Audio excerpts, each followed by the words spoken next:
Hello everyone, स्वागत है आपका अपने यूट्यूब चैनल में। हम सीटेट के previous year question answer discuss कर रहे हैं, जिसमें से कुछ क्वेश्चन सीडीपी और साइंस के हम ऑलरेडी कर चुके हैं। अगर आप वो देखना चाहते हैं तो प्लेलिस्ट में जाके आप देख सकते हैं। आज हम करेंगे 4 जनवरी 2022 के साइंस के क्वेश्चन आंसर को। चैनल पर पहली बार आए तो चैनल को सब्सक्राइब कीजिए, वीडियो को लाइक कीजिए और ज्यादा से ज्यादा शेयर कीजिए। स्टार्ट करते हैं आज का वीडियो क्वेश्चन नंबर फर्स्ट से। फर्स्ट क्वेश्चन क्या दिया हुआ है हमें, निम्न में से कौन कॉलम ए में दिए गए विभिन्न विटामिनों का कॉलम बी में दिए गए उनके प्रकारों के साथ सही मिलान दर्शा रहा है। यानी ऑप्शन हमें ऐसे दिए गए हुए कि एक तरफ तो विटामिन दिया हुआ है कि कॉलम ए में, कॉलम बी में क्या दिया है कि जो विटामिन है हमारा ए बी सी वो क्या काम करता है वो दिया है, तो इनका मिलान करना है और वो ऐसा ऑप्शन चुनना है जो सही हो। ठीक है, तो विटामिन ए, ठीक है, विटामिन ए क्या होता है, क्या काम करता है विटामिन ए, हमारे त्वचा और आंखों को स्वस्थ रखता है, जो विटामिन ए होता है। और इसका जो रासायनिक नाम होता है वो क्या होता है, रेटिनॉल होता है विटामिन ए का। अब दिया हुआ है विटामिन सी, विटामिन सी, तो विटामिन सी का जो रासायनिक नाम रहता है वो होता है एस्कॉर्बिक अम्ल, यानी है कि ये अम्ल है विटामिन सी। ठीक है, इसका जो कार्य है कि ये हमें कई रोगों से लड़ने में शरीर की मदद करता है। यानी जो सी है वो मिलेगा हमारा 3 से, विटामिन ए मिलेगा 2 से। अब आ गया हमारा विटामिन डी, कि जो विटामिन डी है इसका रासायनिक नाम क्या है, कैल्सीफेरॉल। तो कैल्सीफेरॉल का क्या काम होता है, हड्डियों और दांतों के लिए कैल्शियम के उपयोग में शरीर की मदद करता है। यानी इसकी जो कमी होगी तो हमारी हड्डियां और दांत है वो क्षीण हो जाते हैं। ठीक है, तो विटामिन डी का काम पता चल गया। अब जो विटामिन बी होते हैं, बी एक कॉम्प्लेक्स के रूप में रहता है, जैसे बी 1 हो गया, बी 2 है, बी 7 है, बी 12 है। बी 1 को बोलते हैं हम थायमिन, बी 2 होता है हमारा राइबोफ्लेविन, विटामिन जो 7 होता है बायोटीन, और विटामिन जो 12 होता है यानी बी 12 होता है उसको क्या बोलते हैं, साइनोकोबाल्मिन बोलते हैं। और ये क्या करता है, शरीर की कोशिकाओं के उपयुक्त कार्य और स्वास्थ्य को बनाए रखने में क्या करता है, मदद। यानी डी का जो 4 है वो मिलेगा। ठीक है, ए को मिलाया है हमने 2 से, तो अब ऐसा ऑप्शन देखना है कि ए के साथ हमारा 2 मिला हुआ हो। ठीक है, और विटामिन सी को मिलाया है हमने 3 से, यानी ए जो बी दिया है वो 3 के साथ हो। तो ऐसा ऑप्शन कौन सा दिया हुआ है कि ए मिले 2 से, बी मिले 3 से, सी मिले 1 और डी मिले 4 से। यानी जो सी ऑप्शन दिया गया है वो राइट रह जाएगा फर्स्ट नंबर क्वेश्चन में। ठीक है, नेक्स्ट क्वेश्चन क्या दिया हुआ है, 2 हमें, जो ट्रू क्वेश्चन है वो क्या, कैक्टस ने रेगिस्तानी परिस्थितियों में जीवित रहने के लिए अपने आप को कैसे परिवर्तित किया, कि हम जैसे वातावरण में रहते हैं हम अपने आप को वैसा एडजस्ट करने की कोशिश करते हैं। ठीक है, उसी के अकॉर्डिंग अपने आप को ढाल लेते हैं। तो ऐसे कैक्टस जो है रेगिस्तान में उगता है। ठीक है, तो उसने अपने आप को कैसे वहां के वातावरण के अनुकूल बनाया वो आपको बताना है। ठीक है, पहला दिया हुआ है कि पत्तियां कांटों के रूप में होती है। दूसरा क्या दिया, तना रसादार होता है और पत्ती का कार्य करता है। 3 दिया है, तने पर मोम की एक मोटी परत होती है। 4 दिया है, जड़ें सतह के समीप होती है। पत्तियां कांटों के रूप में क्यों होती है, जो रेगिस्तान में जो पौधे होते हैं, ताकि जो वाष्पोत्सर्जन की क्रिया होती है पत्तियों द्वारा वो कम से कम हो, क्योंकि पानी की तो वहां पे ऑलरेडी कमी है। तो वहां पे अगर क्या होगा कि पत्तियां कांटों के रूप में रहेगी तो वाष्पोत्सर्जन की क्रिया द्वारा जो पानी उत्सर्जित किया जाएगा वो कम से कम होगा, यानी पानी को वो संचित कर पाएंगे। ठीक है, तना रसदार होता है और पत्ती का कार्य करता है। तना कैसा रहता है, रसदार रहता है और पत्ती का कार्य करता है। तने पर मोम की एक मोटी परत रहती है। यानी जो तीनों दिए हैं फर्स्ट सेकंड और थर्ड वो तीनों ही कैक्टस के गुण है, इसलिए रेगिस्तान में वो रहता है। पर इसकी जो जड़ें हैं वो गहराई तक होगी, ताकि नीचे तक जमीन के नीचे तक जाएगी तो पानी की जो उपलब्ध है जमीन से सोखेगी जड़ें, तभी तो उसको मिलेगा। अगर पास में रहेगी तो पानी कहाँ मिलेगा, उसको नहीं मिलेगा। तो ये नहीं आएगा इसमें, बाकी तीनों आएंगे, यानी 1 2 और 3 ठीक है। यानी फर्स्ट ऑप्शन राइट रहेगा सेकंड क्वेश्चन में। थर्ड क्वेश्चन क्या दिया हुआ है हमें, थर्ड क्वेश्चन है, क्या है नेक्स्ट क्वेश्चन, कोई तत्व ऑक्सीजन से अभिक्रिया कर जल में घुलनशील यौगिक बनाता है। यानी तत्व हमें पता नहीं है कौन सा है वो, पर जल में घुलनशील यौगिक बनाता है ऑक्सीजन से क्रिया करके। ठीक है, फिर क्या है, जो लाल लिटमस को नीला कर देता है, तो लाल लिटमस को जो नीला करता है वो क्या होता है, हमारा क्षार होता है, बेस होता है, ठीक है। तो ये बात एक यहाँ से हमें पता चली। इस विलयन को कार्बन डाइऑक्साइड गैस का परीक्षण करने के लिए भी उपयोग में लाया जाता है। यह तत्व यानी तत्व बताना है कौन सा है, क्या वो कैल्शियम है, कार्बन है, सल्फर है या मैग्नीशियम है। अगर हम कैल्शियम को लेते हैं, कैल्शियम ऑक्सीजन के साथ क्रिया करके क्या बनाएगा, कैल्शियम ऑक्साइड बनाएगा। और जो कैल्शियम ऑक्साइड का जलीय विलयन होता है वो क्षार की भांति कार्य करता है, यानी कैसा माध्यम बनाएगा, क्षारीय माध्यम बना देगा। तो क्षारीय में चाहिए था लाल, लिटमस को नीला करता है क्षार, ये बात सही हो जाएगी। और इस विलयन का जो उपयोग है वो किसके लिए किया, कार्बन डाइऑक्साइड के परीक्षण के लिए भी किया जाता है। तो कैल्शियम का, तो कौन सा ऑप्शन सही रहेगा, जो हमारा फर्स्ट ऑप्शन है वो राइट हो जाएगा कि कैल्शियम ऐसा तत्व जो ऑक्सीजन से क्रिया करके कैल्शियम ऑक्साइड बनाएगा और उसका जो जलीय विलयन है वो क्षार की भांति कार्य करेगा। ठीक है। नेक्स्ट क्वेश्चन क्या दिया हुआ है, 4 नंबर क्वेश्चन है हमारे पास में।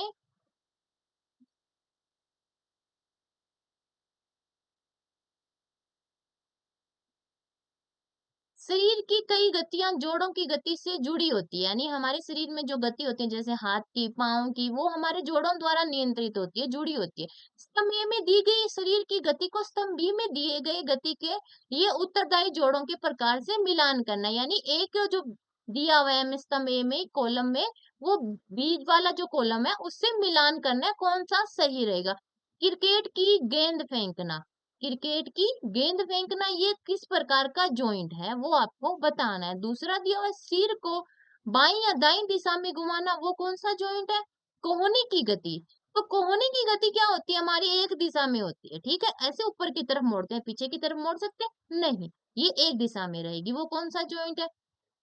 चार दिया हुआ है हंसते हुए ऊपरी जबड़े की गति, हंसते हुए ऊपरी जबड़े की गति। तो जबड़ा क्या होता है, इसका जो जॉइंट रहता है फिक्स रहता है, ये हिलता डुलता नहीं है, ठीक है। तो ये आ जाएगा हमारा फिक्स्ड जॉइंट। तो जबड़े का तो हमें पता चल गया कि कौन सा होता है, फिक्स्ड जॉइंट होता है, एचएल संधि। यानी चार मिल गया हमारा तीन से। अब बात करते हैं कोहनी की गति। जो कोहनी की गति रहेगी वो कौन सी होती है, हिंज जॉइंट होता है, यानी एक दिशा में जॉइंट को मोड़ा जा सकता है, चाहे वो आगे हो चाहे पीछे हो।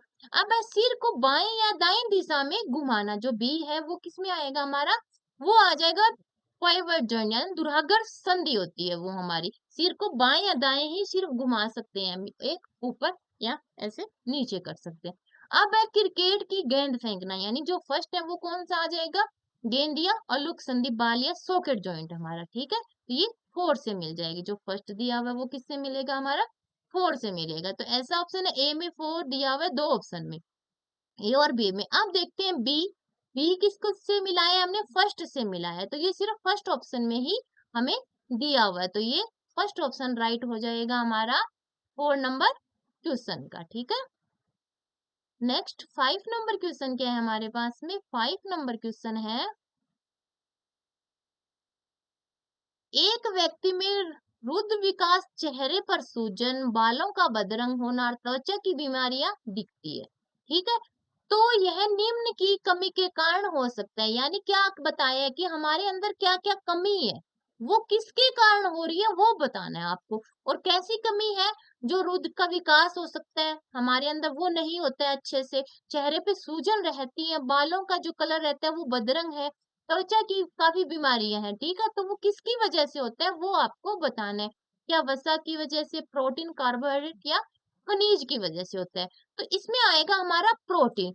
वसा और जो कार्बोहाइड्रेट है वो क्या, एनर्जी गिविंग क्या फूड है हमारे, इनसे हमें एनर्जी मिलती है। और जो प्रोटीन है वो क्या करता है, हमारे शरीर को मेंटेन रखता है, यानी बीमारियों से दूर कौन रखता है, प्रोटीन रखता है, ठीक है। तो बी ऑप्शन राइट रहेगा इसमें, ठीक है। 5 में बी जो ऑप्शन दिया हुआ है वो राइट हो जाएगा, प्रोटीन।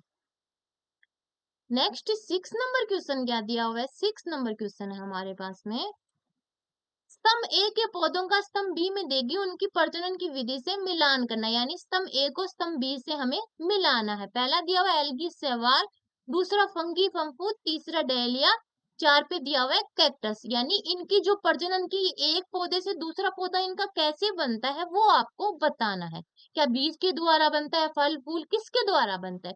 जो शैवाल जो एल्गी रहता है उसका जो प्रजनन का होता है वो कैसे होता है वो आपको बताना है। तो इसका प्रजनन होता है विखंडन द्वारा। किसके द्वारा होता है? विखंडन द्वारा। यानी एक शैवाल टूट के दो में बन जाएगा तो उसका प्रजनन कार्य हो गया, यानी एक से दो बन गए। ठीक है, विखंडन द्वारा होगा। अब है फफूंद। फफूंद यानी फंगी, इसका जो कार्य जो प्रजनन रहता है वो होता है बीजाणु बनाना। किससे बनेगा? ये बीजाणु से बनेगा। अब बात आई है डहेलिया। डहेलिया किससे बनाता है? जो दूसरा पौधा वो होता है उसके जड़ों द्वारा बनता है। किसके द्वारा? जड़ों द्वारा बनता है। कैक्टस, शरीर के भाग का अलग होना विलंगन कहलाता है। तो ये कैक्टस हम क्या करते हैं, कैक्टस है इसके जो पत्तियों जैसा दिखता है हमें, उसको काट के हम लगा देते हैं, दूसरा पौधा बन जाता है। तो शरीर के भाग का अलग करके हम लगाते हैं, विलंगन बोलते हैं, उससे इसका प्रजनन होता है। ठीक है, तो हमने मिला दिया। ए को किससे मिलाया? हमने दो से मिलाया।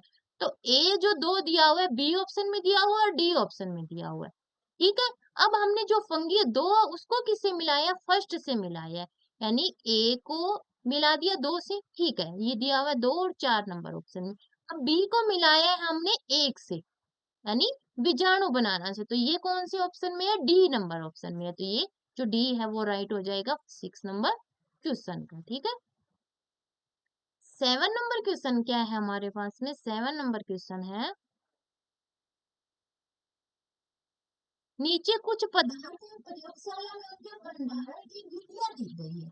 सही उत्तर का मिलान करें। यानी ए तरफ तो क्या दिया हुआ है? ए में हमें कुछ प्रयोगशाला में प्रयोग होने वाले पदार्थ दिए गए हैं और उनको कैसे रखा जाता है वो दिया गया है कि जो सोडियम धातु है उसको कैसे रखा जाता है, फास्फोरस को, सोडियम हाइड्रोक्साइड की जो गुटिकाएं होती है उनको कैसे रखते हैं, और मरकरी और पारा है उसको कैसे रखते हैं, वो आपको बताना है हमें। यानी जो ए दिया हुआ है उसको बी से हमें मिलाना है। ठीक है, तो फर्स्ट क्या दिया हुआ है? सोडियम धातु। तो सोडियम धातु को रखा जाता है केरोसिन में, यानी ए मिलेगा हमारा 4 से। अब आया फास्फोरस। तो फास्फोरस को किस में रखा जाता है? जो प्लास्टिक की एक शीशी होती है उसमें रखा जाता है, यानी 2 से मैच करेगा हमारा। फास्फोरस को किस में रखा जाएगा? फास्फोरस को रखा जाएगा जल में, नहीं कि प्लास्टिक की शीशी में। ये थोड़ा सा गलत हो गया। ठीक है, ये जो हमारा है कि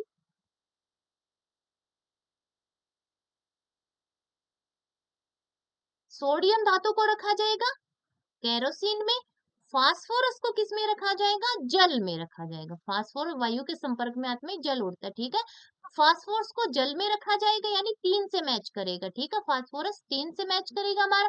जो सोडियम हाइड्रोक्साइड की जो गट्टिकाएं हैं उनको प्लास्टिक की शीशी में रखा जाता है, ये मिलेगा हमारा 2 से। अब है पारा मरकरी। तो पारा को किस में रखा जाता है? कांच की शीशी में रखा जाता है, यानी फर्स्ट से मैच करेगा। जो डी है हमारा वो फर्स्ट, यानी ए को तो मिलाया हमने 4 से। तो ए 4 कौन से ऑप्शन में दिया? सिर्फ एक ही ऑप्शन ऐसा है जिसपे ए पे 4 दिया और बी किस पे मिलाया हमने? 3 से। ठीक है हमारा, और सी को मिलाया है हमने 2 से प्लास्टिक की शीशी, और डी को मिलाया है 1 से। तो ए 4 सिर्फ एक ही ऑप्शन में दिया हुआ है बी में, तो ये इसमें राइट हो जाएगा 7 नंबर में। ठीक है, 8 नंबर क्वेश्चन क्या दिया हुआ है? 8 नंबर क्वेश्चन है हमारे पास में, सरंजन ने एक मैराथन में भाग लिया, यद्यपि यह नियमित रूप से सैर नहीं करता है। तेज दौड़ने से उसकी टांगों में ऐंठन हो गई है। ऐसा इसलिए हुआ क्योंकि मांसपेशियों में ए आंशिक रूप से बी में टूट गया। ठीक है, एक गर्म जल उष्मक में पैर रखने से उसकी इस अवस्था में सुधार हुआ, क्योंकि बी पूर्णतः शीत था, डी में टूट गया। अब हमें बताना है ए बी सी डी क्या है, वो आपको इस क्वेश्चन में बताना है कि ए क्या है, बी क्या है और सी क्या है। तो ठीक है, तो ए क्या आएगी कि ग्लूकोज। ग्लूकोज जिससे हमें एनर्जी मिलती है। ए आंशिक रूप से किस में टूटेगा? ए आंशिक रूप से टूटेगा हमारा लैक्टिक अम्ल में, यानी बी क्या आ गया? लैक्टिक अम्ल आ जाएगा, बी लैक्टिक अम्ल। अब आया सी, कि सी क्या है? बी पूर्णतः सी और डी में टूट गया है, यानी जो लैक्टिक अम्ल है वो किस में टूट गया? कार्बन डाइऑक्साइड में और जल में टूट गया, यानी सी पे कार्बन डाइऑक्साइड और डी में क्या आ जाएगा? जल आएगा। ए में क्या आएगा? ए में आएगा ग्लूकोज, बी में आएगा लैक्टिक अम्ल, सी में क्या आ जाएगा? कार्बन डाइऑक्साइड, और डी में आ जाएगा जल। तो ऐसा ऑप्शन कौन सा दिया है? ए में ग्लूकोज, लैक्टिक अम्ल, कार्बन डाइऑक्साइड और जल, यानी सी जो ऑप्शन है वो इसमें राइट हो जाएगा 8 नंबर क्वेश्चन। ठीक है, 9 नंबर क्वेश्चन क्या दिया हुआ है? 9 नंबर क्वेश्चन है हमारे पास में, निम्न में से कौन सा खाद का कार्य नहीं है? निम्न में से खाद का कौन सा कार्य नहीं है?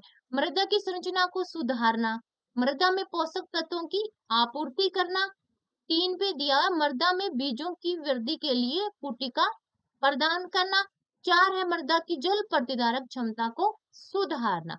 यानी कौन सा कार्य खाद का नहीं है वो आपको बताना है। खाद हम क्यों डालते हैं कि जमीन में जो उर्वरता है उसकी कमी हो जाती है अच्छी फसल के लिए, यानी पानी के अलावा जो जमीन में जो उसमें खाद जो डाला जाता है कृषि के लिए वो खाद होता है। ठीक है, तो खाद क्यों डालते हैं? यानी अच्छी उर्वरता बढ़े, जमीन की जो उर्वरता है वो बढ़े, उसकी जल प्रतिधारक क्षमता भी बढ़े, यानी जल को सोखने की। ठीक है, तो वो सब काम खाद के होते हैं। तो पोषक तत्वों की आपूर्ति ना करके पूर्ति करेगा ये। क्या आएगा इसमें? आपूर्ति ना होके क्या आना चाहिए था? पूर्ति आना चाहिए था। ठीक है, तो ये जो बी ऑप्शन है ये इसमें राइट हो जाएगा। ठीक है, 10 नंबर क्वेश्चन क्या है? निम्न में से कौन सा उन मानव रोगों का समुच्चय जो एक विषाणु द्वारा उत्पन्न होते हैं? कौन सा एक ऐसा समुच्चय है जो विषाणु द्वारा होता है वो आपको देखना है। पहले में दिया हुआ 6 रोग यानी टीबी, खसरा, हैजा, पोलियो। फिर दूसरे ऑप्शन में दिया हेपेटाइटिस ए, खसरा, पोलियो और चेचक। तीसरे में हैजा, टाइफाइड, पोलियो, 6 रोग। 4 में है हैजा, टाइफाइड, हेपेटाइटिस ए और खसरा। ठीक है, इसमें जो क्या रहता है, जो टाइफाइड होता है ये बैक्टीरिया से होता है। ये ऑप्शन गलत और ये वाला भी गलत। अब बचे ए और बी। जो टीबी होती है वो भी बैक्टीरिया से होती है, तो ये भी कट। अब बचा सिर्फ बी ऑप्शन, तो ये इसमें राइट हो जाएगा। हेपेटाइटिस ए, खसरा, पोलियो और चेचक ये वायरस द्वारा होने वाले रोग है, तो बी ऑप्शन राइट है। 11 नंबर क्वेश्चन क्या दिया हुआ है? 11 नंबर क्वेश्चन है, पेट्रोलियम के उत्पाद और उनके उपयोग नीचे स्तंभ ए और बी में क्रमशः दिए गए हैं। एक सही मिलान समुच्चय का चुनाव करें, यानी ए को बी से हमें मिलाना है। ये पेट्रोलियम के उत्पाद है, यानी उसके जो पेट्रोलियम वो किन किन से मिलकर बना होता है वो आपको इस क्वेश्चन में बताया और उनके उपयोग बताने हैं। कॉलम ए में क्या दिया हुआ है? पहले नंबर पे दिया कोक, दूसरे पे दिया कोलतार, तीसरे पे दिया कोल गैस, 4 पे दिया बिटुमिन। ये किसके? पेट्रोलियम के उत्पाद हमें दिए गए हैं। इनके कार्य से हमें इनको मिलाना है कि कोक है उसका क्या कार्य है वो आपको बताना है। तो कोक है किसके निर्माण में काम में लिया जाता है? स्टील के निर्माण में इसका उपयोग किया जाता है। ठीक है, तो कोक मिल गया हमारा, स्टील का निर्माण होता है इसका। अब है कोलतार। जो कोलतार है वो किसके रूप में उपयोग किया जाता है? जो कोलतार है उसको ये दिया हुआ है खुशबू इत्र विस्फोटक में इसका प्रयोग किया जाता है कोलतार का, यानी बी मिल गया हमारा फर्स्ट ऑप्शन से। अब क्या दिया? जो कोल गैस है उसको उद्योगों में ईंधन के रूप में काम में लिया जाता है। बिटुमिन है सड़क बनाने के, सड़क पे जो परत बिछाई जाती है वो आजकल बिटुमिन की बिछाई जाती है। ठीक है, तो फर्स्ट मिलाया हमने 4 से, फर्स्ट मिलाया 4 से, ऐसा दिया सिर्फ एक ही ऑप्शन में फर्स्ट में, ये इसमें राइट हो जाएगा। ठीक है, नेक्स्ट 12 नंबर क्वेश्चन क्या दिया हुआ है? 12 नंबर क्वेश्चन है हमारे पास में,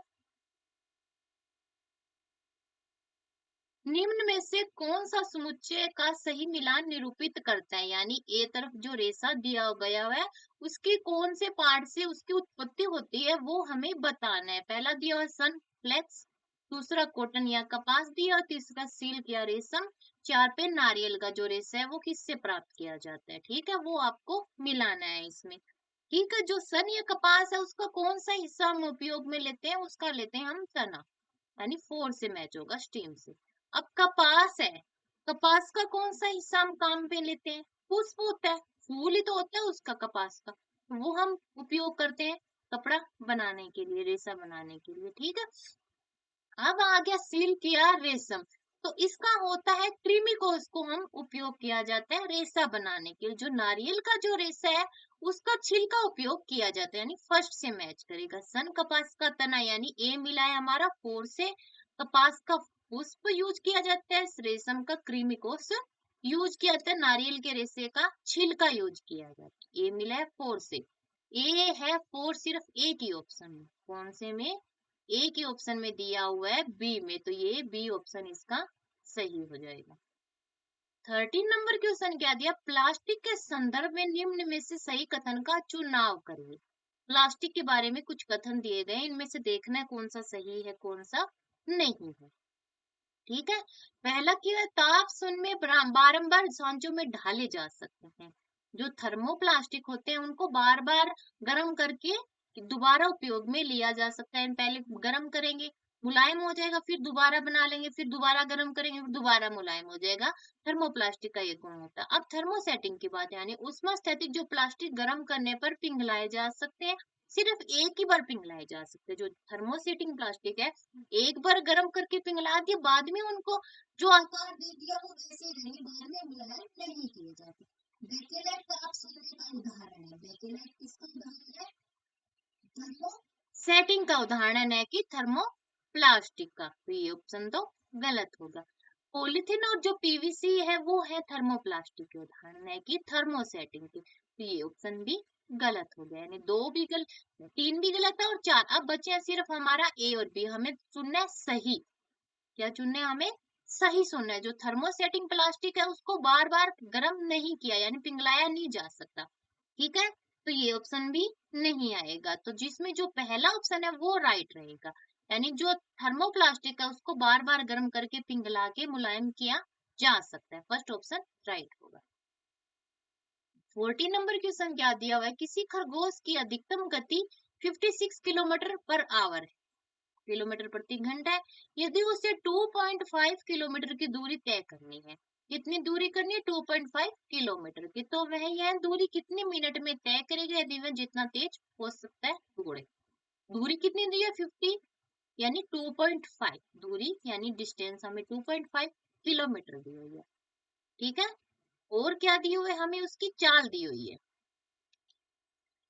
जो इसकी स्पीड दी गई है हमें वो कितनी दी है, 56 किलोमीटर पर आवर दी हुई है, किलोमीटर पर आवर इसकी हमें स्पीड दी गई है। अब हमें निकालनी क्या है कि कितने मिनट में, यानी टाइम निकालना, तो टाइम बराबर क्या आएगा, डिस्टेंस, डिस्टेंस बाई उसकी जो स्पीड है 56। ठीक है, तो ये उसका टाइम आएगा। अब एक बात देखिए कि जो ऑप्शन दिए गए हैं वो हमें किस में दिए गए हैं, मिनट में दिए गए हैं, और जो ये हमारा है ये आवर में है। अब हमें क्या करना पड़ेगा, इसको चेंज करना पड़ेगा। जो ये आएगा हमारा उसको किस में चेंज करना पड़ेगा, मिनट में। ऐसे इसका आंसर तो निकल जाएगा पर वो आवर में निकलेगा, ऑप्शन हमें मिनट में दिया गया। ठीक है, इसका क्या आंसर आएगा हमारा, इसका आंसर आएगा फाइनल 0.04 आवर। अब इसको मिनट में बदलेंगे तो क्या करेंगे, इसको 60 से मल्टीप्लाई करेंगे। किससे मल्टीप्लाई करेंगे, 60 से, तो फाइनल जो हमारा आंसर आएगा वो लगभग 2 पॉइंट कुछ आएगा, यानी 3 मिनट के आसपास आएगा। इसका आंसर कितना आएगा, 3 मिनट के, यानी फर्स्ट ऑप्शन इसमें राइट रहेगा हमारा, 3 मिनट का टाइम लगेगा उस खरगोश। ठीक है, 15 नंबर क्वेश्चन क्या दिया, अलीसा बुखार से क्या है, पीड़ित है। उसकी सहेली ने उसका ताप रोग विषयक तापमापी से देखा, यानी जो टेम्परेचर मापते हैं बॉडी का, उससे उसका ताप देखा और पाया कि वह कितना है, 101, यानी 101 डिग्री सेल्सियस, और दाईं ओर 2 भाग अधिक है, दाईं ओर 2 भाग अधिक है, यानी 101 से थोड़ा ज्यादा है उसका, और कितना है वो हमें बताना है। दो बड़ी रेखाओं के बीच के कितने हैं, 5 भाग है। दो बड़ी रेखाओं के बीच में कितने, टोटल 5 भाग है। ठीक है, कितने हैं, 5 है, और उसको कितना है, 2 भाग अधिक है, 2 भाग अधिक है उसका, ये टेम्परेचर उसने मापा है। कितना आएगा इसमें, जो एक भाग का जो टेम्परेचर ज्यादा होगा वो होगा 0.2। ठीक है, तो 2 भाग अधिक है, 2 से इसको क्या कर देंगे हम, मल्टीप्लाई कर देंगे 0.2 को। ठीक है, तो कितना आ जाएगा इसका फाइनल जो टेम्परेचर है वो आ जाएगा 0.40। ठीक है, 101 तो उसने देखा ही था, वो पता चल गया, दो भाग और थे तो ये आ जाएगा यहाँ पे। यानी जो दिया हुआ है हमें कि इसको अगर हम इससे मल्टीप्लाई करेंगे, 0.2 को हम 2 से मल्टीप्लाई करेंगे तो कितना आ जाएगा, 0.4 आ जाएगा हमारा, 0.4। ठीक है, 0.4 100.4 डिग्री सेल्सियस, यानी फर्स्ट ऑप्शन जो दिया गया है वो इसमें राइट हो जाएगा। ठीक है, नेक्स्ट 16 नंबर क्वेश्चन क्या दिया, अपनी सुरक्षा सुनिश्चित करने के लिए तड़ित झंझा बादलों का गर्जन के दौरान कौन सा मानव क्रियाकलाप नहीं करना चाहिए, इसमें वो आपको बताना है। पहला दिया तारों वाले फोन से बातचीत करना, दूसरा है जमीन पर उकड़ू बैठना, तीसरा है मोबाइल का उपयोग करना, चार दिया छोटे पेड़ के नीचे शरण लेना। तो ऐसा अगर हो रहा है कि आपको लग रहा है कि बिजली चमक रही है, जैसे बादलों में गर्जना हो रही है, तो ऐसा अगर हो रहा है तो आपको मतलब जो स्विच वगैरह है उनको क्या कर देना चाहिए, बंद करना चाहिए, वायरिंग से दूर रहना चाहिए, तारों वाले फोन से बातचीत नहीं करनी चाहिए। ठीक है, तो ये भी इसमें नहीं है, घर के अंदर रहना। दूसरा क्या है, खुले स्थान पर ना जाए, यानी खुले स्थान पर नहीं जाना चाहिए, घर के अंदर रहना चाहिए। और मतलब जो शावर वगैरह है उनका उपयोग नहीं करना चाहिए। और क्या करना चाहिए, इसमें कौन सा आएगा, क्रियाकलाप नहीं करना चाहिए, तो 16 में कौन सा आएगा, फर्स्ट ऑप्शन इसमें राइट रहेगा, तारों वाले फोन का से बातचीत नहीं, ये इसमें राइट हो जाएगा। नेक्स्ट 17 नंबर क्वेश्चन क्या है, निम्नलिखित में से किन में ध्वनि तरंगे गति नहीं कर पाएगी, वो आपको बताना है कि कौन सा जो माध्यम है, मीडियम है, उसमें ध्वनि तरंगे गति नहीं कर पाएगी। लकड़ी के स्केल से, धातु की तार से, कपड़े के धागे से और निर्वात में। ठीक है, तो आपने देखा है कि जो निर्वात में जो ध्वनि की गति होती है वो शून्य होती है, तो वहां पे गति नहीं हो रही है, यानी जो निर्वात होता है वहां पे ध्वनि तरंगे नहीं है, तभी तो गति नहीं हो रही है, तो शून्य रहती है। तो निर्वात में ध्वनि तरंगे गति नहीं कर पाए। ध्वनि तरंगों को गति करने के लिए माध्यम की जरूरत होती है, चाहे वो किसी भी प्रकार का माध्यम हो। ये ऑप्शन इसमें राइट हो जाएगा, डी। 18 नंबर क्वेश्चन क्या है हमारे पास में, एक समान लंबाई 25 सेंटीमीटर और एक समान व्यास के चार कांच के सिलेंडर ABCD लिए हैं और 20 सेंटीमीटर तक जल से भरे गए हैं। इसके बाद ए में तल से 5 सेंटीमीटर ऊपर, बी में 8 सेंटीमीटर ऊपर, सी में 10 सेंटीमीटर ऊपर और डी में 12 सेंटीमीटर ऊपर छेद किए गए। किस सिलेंडर में छेद से बाहर आता हुआ जल सबसे दूर जाएगा, वो आपको बताना है। जो 18 नंबर क्वेश्चन है उसमें क्या दिया हुआ है, इसमें क्या होगा, जो लिए गए ग्लास लिए थे वो सेम लिए गए 25 के, उनके अंदर जो जल मिलाया गया वो भी 20 तक सेम लिया गया, पर जो छेद किए गए हैं उनकी डिस्टेंस अलग अलग ली गई, यानी जो नीचे से एक ही ली गई है 5, यानी ऊपर इसके ज्यादा हिस्सा रह गया, यानी 15 रह गया इसके ऊपर। ठीक है, बी में कहां पर किया गया, 10 पे किया गया, 10 ऊपर और रह गया इसके, यानी बीच में आ गया ये। और सी में 10 पे किया गया, बी में 8 पे किया गया, इससे ऊपर कितना रह गया, 12 रह गया। ठीक है, 15 12 10 और इसमें रहेगा 8, यानी ऊपर जो डिस्टेंस बची है पानी की वो क्या है, सब में अलग अलग आई है, यानी ए की आई है 15, बी की आई है 12, सी की 10 और डी की आई है हमारी 8। तो जो ज्यादा, जिसके ऊपर पानी ज्यादा बचा है उसी का जो पानी है वो ज्यादा दूर तक जाएगा, यानी ए का जो पानी है वो दूर तक जाएगा। ठीक है, नेक्स्ट क्वेश्चन क्या दिया हुआ है, 19 नंबर, स्तंभ ए में दिए गए और स्तंभ बी में उनके निर्माण हेतु दी गई सामग्री से मिलान करना है। ए में क्या दिया हुआ है, प्योल कैमरा, बी क्या है, बहु रूपदर्शी, तीसरा है परिदर्शी, चार पे दिया हुआ है न्यूटन का चक्र। और उसका किससे कि किन सामग्री में इसका निर्माण, किन सामग्रियों से इनका निर्माण होता है वो आपको बताना है। ठीक है, तो पहला जो हमारा पीहोल जो कैमरा है वो किसके निर्माण में उपयोग में किया जाता है वो आपको देखना है। तो देखिए क्या क्वेश्चन है, जो पीहोल कैमरा है उसका निर्माण किससे किया जाएगा, भिन्न आकार के दो डिब्बे एक पारभासी पर्दे से इसका निर्माण हम कर सकते हैं। ठीक है, अब बहुरूपदर्शी का जो निर्माण होएगा वो किससे किया जाएगा? आयताकार दर्पण, पटिया, एक गोलाकार समतल दर्पण की तस्त्री, चूड़ियों के कुछ टुकड़े, गत्ते की ट्यूब और चक्रिका से इसका निर्माण हो सकता है। यानी बी मिल गया हमारा 3 से।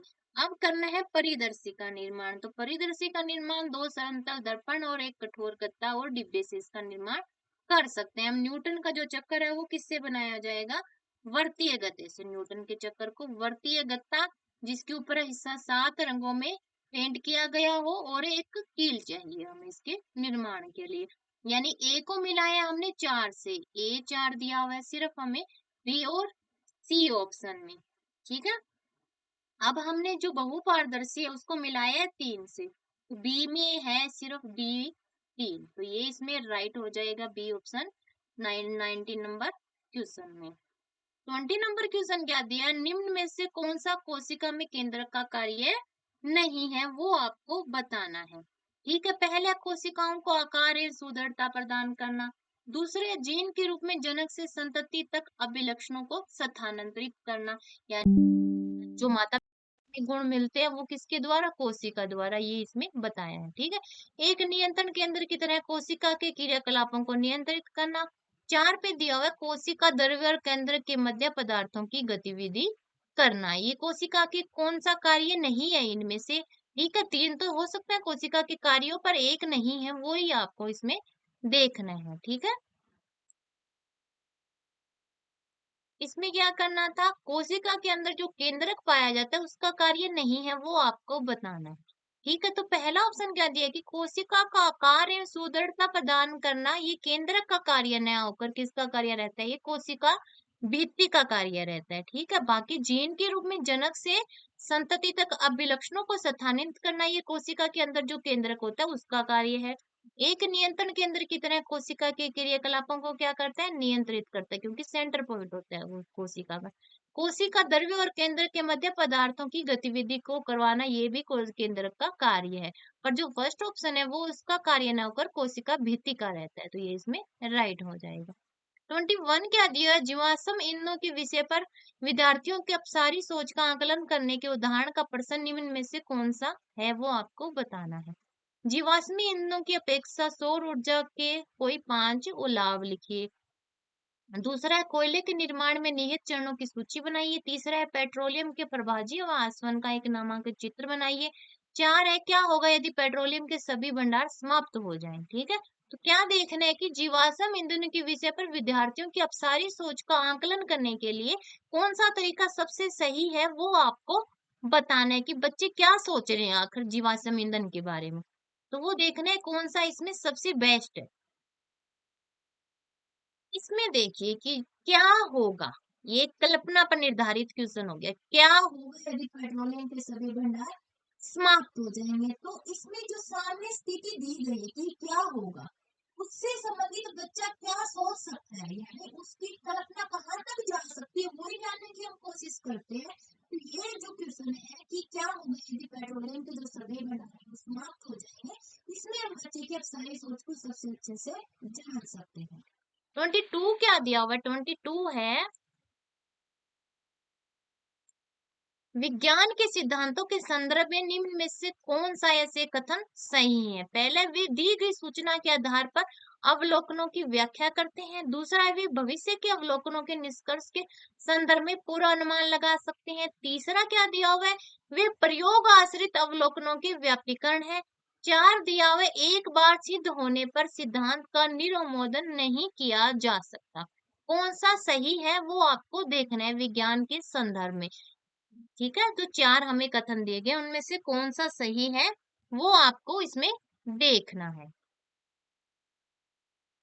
इसमें जो पहला कथन क्या दिया गया है कि वे दी गई सूचना के आधार पर अवलोकनों की व्याख्या करते हैं विज्ञान के सिद्धांत, ये बात सही। वे भविष्य के अवलोकनों के निष्कर्ष के संदर्भ में पूर्वानुमान लगाते हैं कि भविष्य में क्या होने वाला है, विज्ञान के द्वारा हम कह सकते हैं। लगभग सही ना है, पर कुछ हद तक वो सही रहता है। ये जो फर्स्ट और सेकंड है ये विज्ञान के सिद्धांत के संदर्भ में सही है, यानी फर्स्ट ऑप्शन इसमें राइट रहेगा हमारा। 23 क्या दिया हुआ है? एक शिक्षिका ने कक्षा 6 के विद्यार्थियों को निम्न कार्य के लिए दिया। कार्य क्या था, एक उद्यान या स्थानीय नर्सरी में जाइए और स्वस्थ पौधों की पहचान करिए और उन पौधों को स्वस्थ रहने के लिए, मतलब उनको स्वस्थ कहने के लिए आपको जो कारण आपने दिया है कि वो स्वस्थ कैसे है, वो आपको क्या करना है, लिखना है। उस क्रियाकलाप में कौन सी प्रक्रिया कौशल को प्रोत्साहित किया जा रहा है, यानी शिक्षक ऐसा करके क्या करना चाह रहा है वो आपको बताना है। अवलोकन करना, परिचालन परिभाषित करना, दूसरा अवलोकन करना और पूर्व अनुमान लगाना। तीसरा क्या है, संप्रेषण करना और मापन करना। चार है पूर्व अनुमान लगाना और वर्गीकरण करना। तो कौन से कौशल का विकास कर रही है टीचर, ऐसा करके, तो ऐसा वो अवलोकन तो कर रहे हैं, देख तो रहे हैं, नर्सरी में जाएंगे देखेंगे कौन सा स्वस्थ है कौन सा नहीं है, तो वो बात तो सही है, अवलोकन तो इसमें आएगा, अवलोकन तो इसमें आएगा। और कौन सा कौशल आ सकता है इसमें, परिचालन परिभाषित करना चाह रही है कि कैसे हम उस चीज को स्वस्थ बोलते हैं, वो ही बताना चाह रही है शिक्षक, यानी शिक्षिका वो यही तो बताना चाह रही है। तो फर्स्ट ऑप्शन इसमें राइट रहेगा कि अवलोकन करना और परिचालन परिभाषित करना चाह रही है शिक्षिका इसके माध्यम से। 24 क्या दिया हुआ है, 24 है, विज्ञान के शिक्षण में निम्न में से कौन सी प्रक्रिया एक व्याख्यात्मक प्रक्रिया नहीं है। पहला, एक शिक्षिका विभिन्न पशुओं के प्राकृतिक वास के वीडियो दिखाती है। दूसरा, एक शिक्षिका प्रयोग द्वारा दर्शाती है कि एक धारा प्रवाही कुंडली के चारों ओर एक चुंबकीय क्षेत्र होता है। तीसरा है, उच्च तथा निम्न श्रेणी की संकल्पनाओं के बीच संबंध दर्शाने के लिए एक शिक्षिका संकलात्मक चित्रण प्रस्तुत करती है। चार है, एक शिक्षिका विवृतांत प्रश्न पूछती है और उनकी व्याख्या ढूंढती है। तो कौन सा ऑप्शन इसमें सही रहेगा कि शिक्षक कौन किस प्रकार का प्रश्न पूछ रही है, किस प्रकार का, तो वो आपको बताना है। इसमें एक व्याख्यात्मक पूछा गया है कि व्याख्यात्मक प्रक्रिया नहीं है, एक शिक्षिका विवृतांत प्रश्न पूछती है और उनकी व्याख्या ढूंढती है, तो व्याख्या कहीं नहीं है, तो ये ऑप्शन इसमें राइट हो जाएगा। 25 क्या दिया, निम्न में से कौन से कथन सही है। विज्ञान में लैंगिक समता का अर्थ है कि विज्ञान में लड़कियां उतनी ही अच्छी हो जितनी कि लड़के। दूसरा है, विज्ञान में लैंगिक समता से तात्पर्य है कि लड़कियां और लड़के दोनों के बीच से लैंगिक प्रतिबंध हटा लिए जाए। दूसरा है, विज्ञान में लैंगिक समता का उद्देश्य है कि लड़कियों के लिए विज्ञान को अधिक आकर्षक बनाया जाए। चार है, विज्ञान में लैंगिक समता का उद्देश्य एकल लैंगिक विद्यालयों का सृजन करना है। कौन सा ऑप्शन आपको लग रहा है जो इसमें सही रहेगा, तो इसमें आएगा, विज्ञान में लैंगिक समता से तात्पर्य है कि लड़कियों और लड़कों दोनों के बीच से लैंगिक प्रतिबंध की लड़का ये कर सकता है लड़की वो कर सकती है, विज्ञान के क्षेत्र में किसे जाना चाहिए किसे नहीं जाना चाहिए, ये जो हमने प्रतिबंध बना रखे हैं इनको हटा लेना चाहिए, ये बात सही रहेगी, बी ऑप्शन राइट रहेगा 25 में।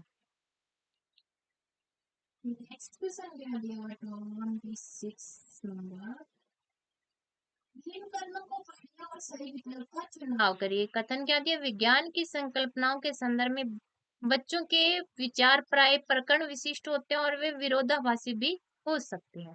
दूसरा, विज्ञान में बच्चों की वैकल्पिक संकल्पनाएं कार्य से कारण तक एक रेखीय विवेचन दर्शाती है। तो इसमें क्या करना है, आपको देखना है कि कौन सा सही है और कौन सा नहीं। तो इसमें क्या है, ए एस और H2 दोनों ही सही है कि विज्ञान की संकल्पनाओं के संदर्भ में बच्चों के विचार, मतलब हो सकता है बड़ों से उनके विचार अलग हो, कोई ना कुछ उन्होंने अनुभव किया हो, उसी पे बच्चा अपना विचार बना ले सकता है, ठीक है। ठीक है, और दूसरा क्या है, विज्ञान में बच्चों की जो वैकल्पिक संभावनाएं, यानी उन्होंने जो कल्पना कर रखी है वो उनको ज्ञान तक आगे बढ़ने के लिए क्या करती है, हेल्प करती है, यानी S1 और S2 दोनों ही इसमें सही है, सी ऑप्शन राइट रहेगा। किसी विद्यार्थी ने ए तथा बी अंकित प्रश्नावलियों के विलयन में एक एक चुटकी हल्दी डाली। उसने निम्न कथन अपनी कॉपी में लिखी। S1 क्या, विलयन ए लाल हो गया और विलयन बी में कोई परिवर्तन नहीं हुआ। S2 क्या दिया, विलयन एक क्षार है और विलयन बी एक अम्ल है, ठीक है। S3 के अम्ल एवं क्षारकों तथा लवणों में विभेदन के लिए हल्दी का उपयोग किया जा सकता है। तो आपको देखना है इसमें कि कौन सा सही है और क्या परीक्षण किया है, क्या उसका निष्कर्ष निकलना है, वो आपको इस क्वेश्चन में बताना है। क्या पूछा है इसमें कि जो कथन ए दिया है कि विलियन ए लाल हो गया और विलियन बी में कोई परिवर्तन नहीं हुआ। विलियन ए क्षार और विलियन बी एक अम्ल है। ये दो प्रखनलियां ली थी हमने, उसमें ए बी दो विलियन थे और हल्दी जैसे ही डाली तो ए का जो रंग है वो लाल हो गया। ऐसा क्यों होता है कि हल्दी जैसे ही क्षार के संपर्क में, बेस के संपर्क में आती है तो उसका कलर चेंज हो जाता है, लाल हो जाता है। पर जो अम्ल होता है वो क्या होता है, वैसे का वैसा रहेगा, उसके में कोई परिवर्तन नहीं होगा। एक क्या हो गया, क्षार हो गया, बी एक अम्ल हो गया, क्योंकि बी में कोई परिवर्तन नहीं हुआ है। तो ए प्रयोग हो गया और S2 जो है उसका निष्कर्ष हो गया। S1 अवलोकन है और S2 क्या है, उसका निष्कर्ष निकल सा अम्ल है, सा क्षार है। ठीक है, तो ये इसमें कौन सा ऑप्शन राइट हो जाएगा, इसमें हो जाएगा हमारा जो दिया हुआ है 2 नंबर ऑप्शन राइट हो जाएगा। ठीक है, नेक्स्ट 28 नंबर क्वेश्चन क्या है हमारे पास में, निम्न में से कौन सा पर्सन एक विवृतांत पर्सन है, वो आपको बताना है। पृथ्वी से हम चंद्रमा के केवल एक ही पृष्ठ को देख पाते हैं। दूसरा है चंद्रमा का आकार प्रतिदिन क्यों परिवर्तित होता है। तीसरा है चंद्र ग्रहण के समय क्या होता है। चार है क्या होगा यदि चंद्रमा के घूर्णन और परिक्रमण की अवधि भिन्न भिन्न हो। तो आपको बताना है कि कौन सा पर्सन विवृतांत पर्सन है। ठीक है, तो इसमें आएगा जो चार है कि क्या होगा यदि चंद्रमा के घूर्णन, यानी स्पोज पे जो हो गया कि कल्पना करनी होगी इस क्वेश्चन में हमें, तो ये जो क्वेश्चन आएगा वो इसमें राइट रह जाएगा 4 नंबर 28 का। 29 क्या दिया हुआ है, निम्नलिखित में से क्या विज्ञान के संदर्भ में अधिगम के लिए आंकलन, यानी अधिगम के लिए जो आंकलन है कि अधिगम कैसे हो रहा है उसके लिए जो आंकलन किया जा रहा है उसमें कौन सा तरीका सही है। ओलंपियाड पहला, दूसरा है अनुसंधानिक परियोजन, तीसरा है वार्षिक परीक्षाएं, चार है क्विज प्रतियोगिता। तो इसमें रहेगा अनुसंधानिक जो प्रयोजन हम करेंगे वो अधिगम के लिए आंकलन आएगा। ठीक है, ओलंपियाड तो अधिगम का आंकलन आएगा, वार्षिक परीक्षाएं भी अधिगम का आंकलन आएंगे। तो बी जो ऑप्शन है वो इसमें राइट रहेगा, जो 29 नंबर हमारे पास। नेक्स्ट क्या क्वेश्चन दिया हुआ है 30 नंबर, निम्न कथनों को पढ़िए और सही विकल्प का चुनाव करिए। कथन क्या दिया, विज्ञान के शिक्षकों को कक्षा में सामाजिक वैज्ञानिक विषयों पर चर्चा करनी चाहिए। कारण क्या दिया हुआ इसका, हाँ, क्योंकि सामाजिक वैज्ञानिक विषय सीखने वालों में बहुल परिप्रेक्ष्य और तर्क वितर्क कौशलों को प्रोत्साहित करता है। दूसरा कारण क्या दिया, नहीं, क्योंकि सामाजिक वैज्ञानिक विषय प्राय विवादास्पद होते हैं, उनमें बहुल परिप्रेक्ष्य निहित नहीं होता है, ये इसमें दिया हुआ है R1 में। तो कथन दिया गया एक और उसके दो कारण दिए गए, तो इनमें से आपको देखना है कौन सा सही है और कौन सा नहीं। तो विज्ञान के शिक्षकों में कक्षा में सामाजिक वैज्ञानिक विषयों पर चर्चा करनी चाहिए, ये कथन दिया। तो इसका जो कारण है कि हाँ ऐसा करना चाहिए एक शिक्षक को, इससे सामाजिक के बारे में पता चलेगा, बच्चों का सामाजिक होगा, समाज के साथ बच्चे वैज्ञानिक जो तरीके हैं उनके साथ उनका जो संबंध है वो जान पाएंगे, तो ऐसा करना चाहिए। यानी कथन दिया गया उसका जो कारण R1 दिया गया वो सही है, तो क्या है ए सही है और ए का सही स्पष्टीकरण R1 है, यानी फर्स्ट जो ऑप्शन है वो इसमें राइट रहेगा 30 नंबर क्वेश्चन का। और ये इस वीडियो का लास्ट क्वेश्चन था। आज की वीडियो में हमने 30 क्वेश्चन आंसर डिस्कस किए हैं साइंस के। वीडियो पसंद आए तो वीडियो को लाइक कीजिए, चैनल को सब्सक्राइब कीजिए और ज्यादा से ज्यादा शेयर कीजिए। मिलते हैं नेक्स्ट वीडियो में, धन्यवाद।